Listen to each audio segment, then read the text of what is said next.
If you have even the most cursory knowledge of American TV shows, especially animation, you've probably heard of The Simpsons. It's impossible to quantify the legacy The Simpsons has left behind, with so many shows and writers following in its footsteps and a colossal mark left on global pop culture. I started watching when I was 9 or 10 years old, and by that point, it had already been airing for over 15 years, and I fell in love. Sure, I hopped into the show after its glory days, but as a kid, it still felt so fresh and subversive compared to everything else I watched back then. I got a healthy dose of everything from the 90s classics to around the 17th or 18th seasons in equal measure. So I appreciate both the bona fide genius years of the show and when it started to get edgier and meaner.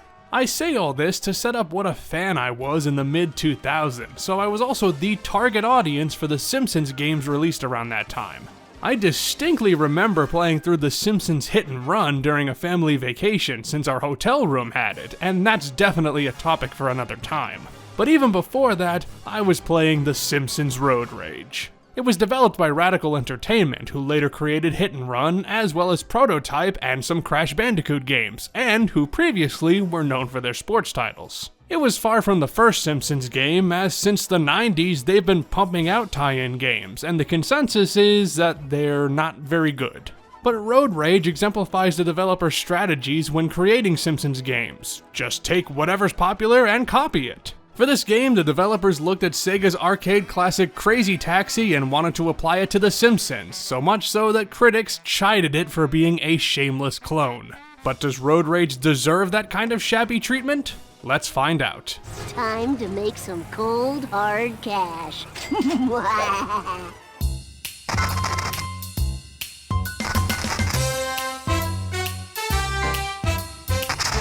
I want to start this one by looking at how Road Rage represents The Simpsons. The show has one of the most ubiquitous fictional settings in history, with a huge cast of characters, and it has a specific art style that is immediately recognizable. It is also a 2D medium, and it is always challenging to translate something like this into 3D without it looking ugly. I say that as a preface to these graphics, which, in a word, are blech.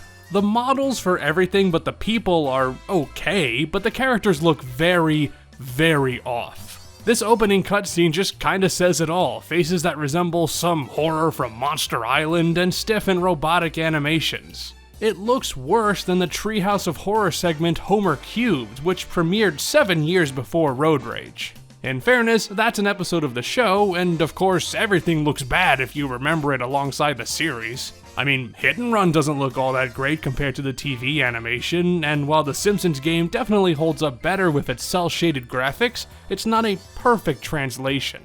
However, Road Rage is distractingly bare bones in its visuals, with the textures faring the worst. Some of these are downright embarrassing. I wasn't expecting much from an early 2000s licensed game, but the awkward lighting and simplistic models make it seem so half-assed.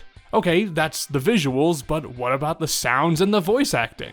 Honestly, that's even worse. Simpsons writers Tim Long and Matt Selman wrote the dialogue for this game, and while they've definitely both written some great episodes, and some bad ones, both entered the show as its classic period was either waning or dead, depending on your view. This might partially explain why the dialogue is so annoying. The script is essentially a mix of the expected gameplay-centric lines, i.e., I'm this character, drive me to this destination, etc., fairly poor comedic dialogue, and out-of-place references from the show. Maybe some lines got a chuckle out of me, but it pales in comparison to the show's writing at its best, not that you'd expect the masterpiece from this game's script. That's bad enough, but the characters are constantly yakking it up with their old yak boxes, to the point where you just want to strangle them and shut them up. It's great to hear the actors from the show, but the voice samples get old incredibly quickly, and you'll hear many of the same lines on a single run. So it's great that playing the original Xbox disc on a 360, as I did for this video, has a bug where voice files sometimes don't play, which means the characters aren't nearly as chatty. It's still an issue, but I can imagine it being far worse. Well, thank you very much, Mr. I'm Too Good to Ride the Bus. Aesthetics aside, Road Rage does kind of make up for it elsewhere. Mr. Burns has bought the Springfield transit system and replaced it with nuclear-powered buses, and everybody decides to start their own taxi companies to shuttle people around. The Road Rage mode takes you to 6 locations around Springfield where you pick up passengers, get them where they need to go, get a bonus for how quick you are, and collect enough cash to put Burns out of business. So yes, it is exactly Crazy Taxi. So much so that Sega demanded an immediate halt to this unauthorized imitation and sued Fox and the developers for patent infringement. Now, patenting game mechanics is a controversial subject, but as far as legal precedents, Sega definitely had a case. I mean, the identical gameplay is one thing, but that ever-present arrow pointing you where the customer needs to go is pretty on the nose. Speaking of the arrow, it is helpful at first, but you eventually learn to ignore it once you learn the maps well enough. It's also not that reliable, often getting confused when you take shortcuts. But the map design is memorable enough so that you will make it wherever you need to go, despite the game's directions. You might struggle to get there though, thanks to the physics. You'd expect a game like this to be a little floaty, but the controls are just tight enough so that you typically won't careen off the road. But obstacles and walls are plenty, and thus, avoidance is essential, otherwise it is very easy for your car to bounce around like a trampoline. And the thing is, these physics are the cause of and solution to the game's problems. Without the looser physics, there's not nearly as much destruction or fast-paced action to get you interested. With the looser physics, there's so much destruction and fast-paced action that it's hard to grasp the controls. Although credit where credit is due, while Road Rage is just Crazy Taxi but Simpsonified, it at least tries some new things. Mr. Burns owns a number of buses that can't slow down, instead driving straight for you the moment you get in their line of sight, trying to crush your car into a cube, so you'll have to avoid those. One interesting addition is occasional challenges that give you more money, either a big bonus for avoiding traffic or a bigger one for destroying enough objects. I like this mechanic, as not only do the challenges get you more money, but they also shake things up a bit, which, considering the incredibly monotonous gameplay, is a godsend. Now, Crazy Taxi also has a very short gameplay loop. It's an arcade game at its core, and thus, its job is to be repetitive. Its job. Its job. Repetitiveness is its job. Road Rage, on the other hand, doesn't have that excuse. It needed more content to boost interest, and it has that, but it's not that enjoyable. Let's look at your ultimate goal, for example. In Crazy Taxi, it's to get a high score, which you can do in a single sitting if you're good enough. In Road Rage, you have to earn $1 million to dissolve Burns' transportation empire. That means run after run after run after run, unless you get the most holiest of holy luck. Now, you'll unlock several characters and vehicles as you earn more cash, but the game feels biased towards specific ones. Each car has different stats, but the bigger vehicles feel like they have no advantage over others. Sure, they can plow through obstacles better, but the heavier vehicles drive so slowly, you'll still never have enough time to get a good run going.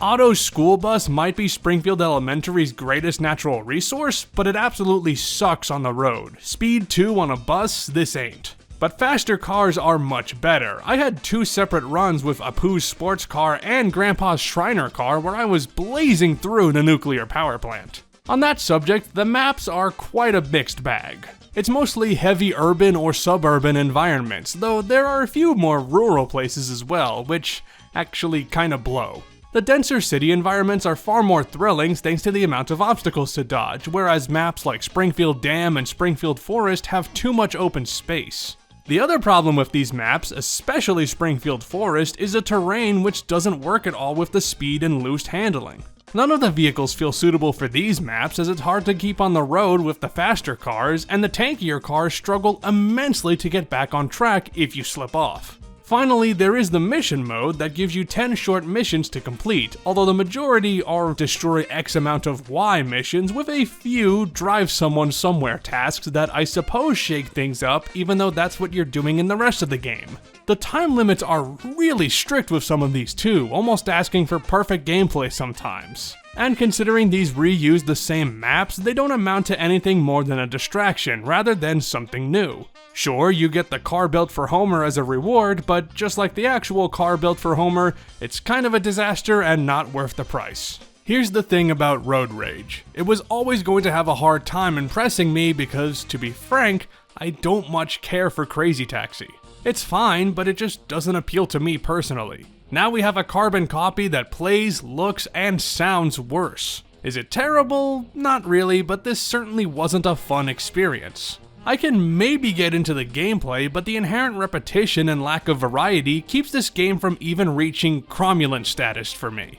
And technically, I didn't even grow up with this game. I said I played Road Rage as a kid, but it wasn't the console version. It was the version on GBA. I know what you're thinking, a GBA version of a mediocre licensed console game? What could possibly go wrong? This was released in 2003 and developed by Altron, whose team members previously worked on GT Advance and who developed Hot Wheels Burnin' Rubber, both for the GBA. So they were a great fit for developing a GBA driving game. The core gameplay is unchanged, you're still ferrying people from location to location, getting them there as quickly as possible. You've got the same vehicles and settings, but a little more two-dimensional. Obviously, with the change in perspective, it doesn't feel mechanically the same. You've got a brand new engine even if you're running down the same old roads. Although that's not true either, as the maps are completely redesigned and made more, well, flat. Rather than fully 3D buildings and environments, the levels instead have boundaries and invisible walls, although there's enough space to maneuver around, so it's never a problem. It can sometimes be hard to judge where exactly a wall begins, and especially with non-right angles, getting out of the way of a wall or hazard can be annoying. Objects in the GBA version, for example, have deceptive hitboxes, and unless you stop and turn around, it's hard to get away from them. Now, because of the flat landscapes and fewer iconic locations, it's much less of a representation of Springfield. That's bad. But it does work much better with the gameplay. That's good. Because what this game might lose in the complete chaos and destruction of the console version, it makes up for in being much better to control. It's still fast, but with tighter turning and slower acceleration, it's far easier to get your car from point A to point B, even if the layouts are maybe more confusing. And not only is the GBA version just as fast-paced as the console version, it's also more engaging and is overall designed far better than the console game, with less obstacles and far fewer jerkasses on the road so it doesn't become overwhelming. I've played some pretty rough GBA racing games, but Road Rage takes what was a lackluster title and turns it into something that's, well, not outstanding or anything, but pleasant. And shockingly, it is miles better than the Crazy Taxi GBA game. Just damn. I can't think of many games where the handheld version trumps the console version in almost every way, but Road Rage improves the game in so many areas. For one, making money and getting on a good run is far easier. My high score on the console version was just under 40,000 on a single run. On the GBA version, $90,000 and change, courtesy of old Chief Pig'em. Now that feels great, to almost meet a tenth of the game's entire goal in one big sweep. Another good improvement is that the characters don't talk. Instead, you get these little portraits that are pretty nice. I guess losing the power of speech does make you a better man. But these portraits actually come into play in the performance mode, a brand new gameplay mode where you aim to impress the passenger in your car by doing tasks they enjoy, like jumping off ramps, hitting obstacles, or getting speed boosts. It's a very dynamic game mode and not necessarily as enjoyable as Road Rage, but it does earn you money, so it's not a complete waste of time. And unlike the console version, the mission mode is actually kind of fun. Some of the same missions carry over, but the unique ones like escaping the police with Snake or getting Frink's hovercraft working are pretty enjoyable and add something new. They're also far more challenging, and not just because of the harsh time limits. Road Rage GBA actually has a difficulty selector, but even on the easiest difficulties, some of these missions frustrated the hell out of me as a kid.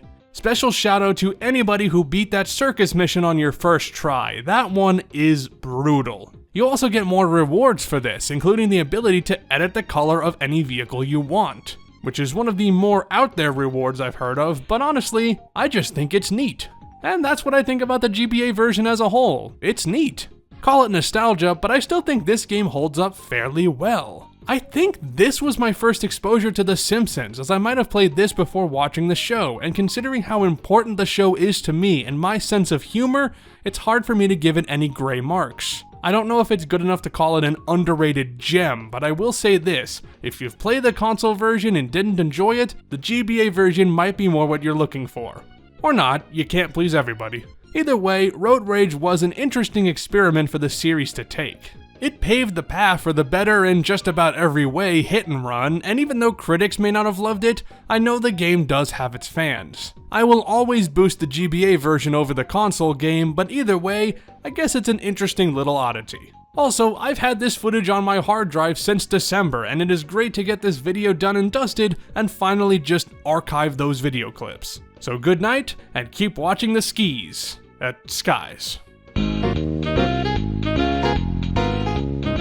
Hey, thanks for watching this video. If my ideas are intriguing to you, you may wish to subscribe to my channel, or leave a like and a comment below.